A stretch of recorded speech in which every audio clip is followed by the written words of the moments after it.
Hello everyone, আসসালামু আলাইকুম। আজকে আমি মাসকালাই ডাল রান্না করব।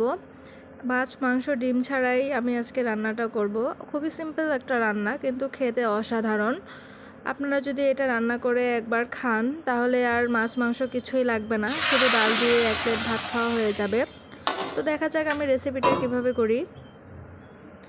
এখানে ডাল রান্না করার জন্য আমি কড়াইয়ে প্রায় 3 মগের মতো পানি দিয়েছি। দেওয়ার পরে ঢাকনা দিয়ে ঢেকে পানিটাকে গরম করে নিব।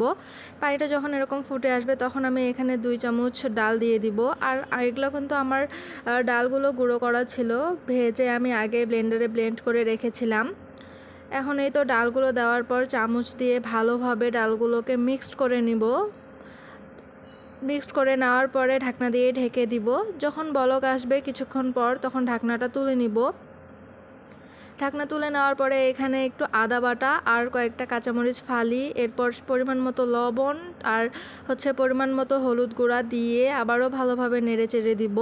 আর এই ডালটা কিন্তু অনেক স্টিকি হয়, সেজন্য একটু বেশি পরিমাণেই পানি দিতে হবে, কারণ পরে অনেক ঘন হয়ে আসে। এই তো সব কিছু ভালোভাবে নেড়ে চেড়ে ওরকম করে জাল করে নিয়েছি। নেওয়ার পরে বাটিতে নিয়ে নিচ্ছি। এখন তো তেলে দিব।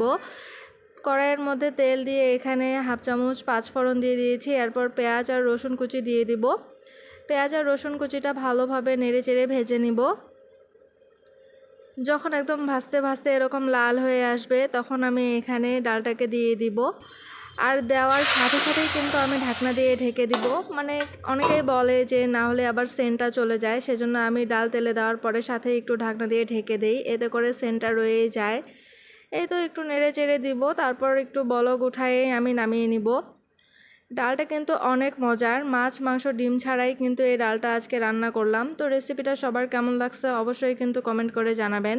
আর সবাই অবশ্যই কিন্তু এভাবে একদিন ট্রাই করবেন। সবাই ভালো থাকবেন, সুস্থ থাকবেন। আল্লাহ হাফেজ।